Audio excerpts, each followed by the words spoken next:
Wapendwa wasikilizaji wa Radio Tabora FM, karibuni katika tafakari ya neno la Mungu siku ya leo Alhamisi ya tarehe 15 mwezi wa 5 mwaka 2025, juma la 4 katika kipindi cha Pasaka mwaka C wa kanisa.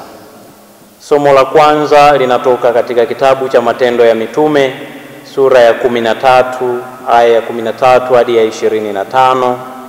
Zaburi inatoka katika sura ya 89 aya ya kwanza hadi ya pili na aya ya 20 hadi ya 21 pamoja na aya ya 26 hadi ya 27. Injili inatoka katika Injili ya Yohane sura ya 13 aya ya 16 hadi ya 20. Na wazo kuu siku ya leo katika maandiko matakatifu ni huduma yenye upendo kama njia ya kushiriki utume wa Kristo. Karibuni sasa tusikilize Injili. Somo la Injili takatifu ilivyoandikwa na Yohane sura ya 13 aya ya 16 hadi ya 20.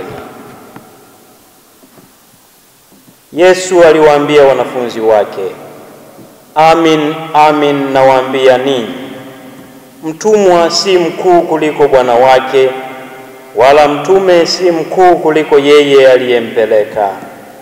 Mkiyajua hayo, heri ninyi mkiyatenda. Sisemi habari za ninyi nyote, na wajua wale niliowachagua. Lakini andiko lipate kutimizwa, aliyekula chakula changu amenenulia kisigino chake. Tangu sasa nawaambia kabla hayajatukia, ili yatakapotukia mpate kuamini ya kuwa mimi ndiye.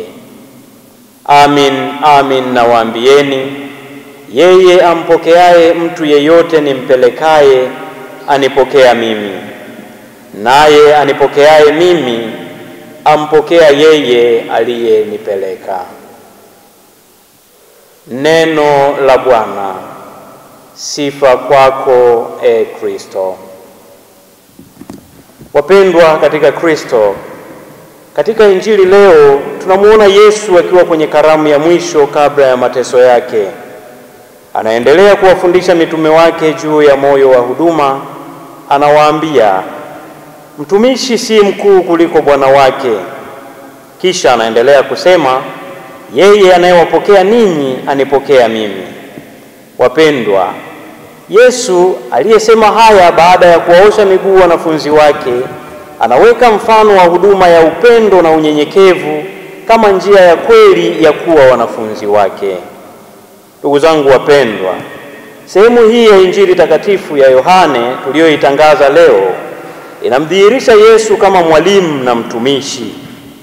Mtakatifu Yohane Maria Vianney katika moja ya mafundisho yake alisema, utakatifu hauanzi na mafundisho makuu, bali huanza na upendo unaojinyenyekeza. Hii wapendwa, inalingana kabisa na fundisho la Yesu kuwa mtumishi wa wengine. Tukirejea aya ya kwanza ya sura hiyo ya 13 ya Injili ya Yohane, kuosha miguu ni tendo lenye maana kiteolojia kwamba Yesu anafunua utambulisho wake kama mtumishi wa Mungu. Rejea pia kitabu cha nabii Isaya sura ya 52 hadi ile ya 53. Mtakatifu Gregori Mkuu naye katika sehemu ya mafundisho yake alisema, kuongoza ni kuhudumia kwa upendo na kwa mateso. Kwa hiyo kila aliye na nafasi ya mamlaka au wito wa kiroho lazima awe kielelezo cha huduma kama alivyofanya Kristo Yesu. Kwa hiyo wapendwa, mtu yeyote anayempokea mfuasi wa Kristo, anayehudumu kwa unyenyekevu, katika muktadha huu anamkaribisha Kristo mwenyewe. Wapendwa, katika nyakati hizi zenye misukumo ya tamaa na ukuu pamoja na sifa, Yesu anatualika kurudi kwenye msingi wa Injili, hasa tukijielekeza katika roho ya huduma yenye unyenyekevu. Ni mwaliko leo kujiuliza, je, mimi na wewe tunajua kupokea wengine kwa heshima, kuwahudumia na kuwasikiliza ni njia ya kumpokea Kristo? Tunaalikwa pia kujiuliza, katika familia zetu tunaonesha huduma kwa upendo wa kweli, pengine kwa wanandoa, kwa watoto au kwa wazazi? Katika kazi au parokia zetu tunasaidia wengine kwa moyo wa unyenyekevu na si kutafuta ukuu au sifa pekee? Na katika maisha yetu ya kiroho, je, tunaishi Injili kwa vitendo, kwa matendo kama vile kutembelea wagonjwa, kuwafariji waliovunjika moyo, au kushiriki kwa upendo katika jumuiya ndogo ndogo za Kikristo? Tunaalikwa kuyajifunza hayo kutoka kwa Bwana wetu Yesu Kristo aliyekuwa kielelezo cha upendo na huduma. Na Mtakatifu Mama Teresa wa Kalkuta katika moja ya mafundisho yake anasema, ili tuwe watakatifu si lazima tufanye mambo makubwa, bali tufanye mambo madogo au ya kawaida, lakini kwa upendo mkuu. Huduma ndogo ndogo kwa moyo safi ni ushiriki halisi wa utume wa Kristo. Kwa kumalizia, ndugu zangu katika Kristo, Yesu leo anatufundisha kuwa heshima na utukufu wa kweli hupatikana katika huduma yenye upendo. Hili si jambo la kudharauliwa, bali ni njia ya kweli ya kuwa wafuasi wa Kristo. Kwa kuishi maisha ya huduma, tunafanyika vyombo vya Mungu katika dunia inayohitaji upendo wa kweli.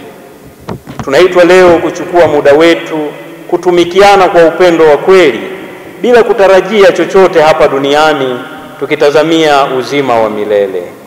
Kwa kufanya hivyo, ndugu zangu, tutakuwa tumempokea Kristo mwenyewe katika maisha yetu.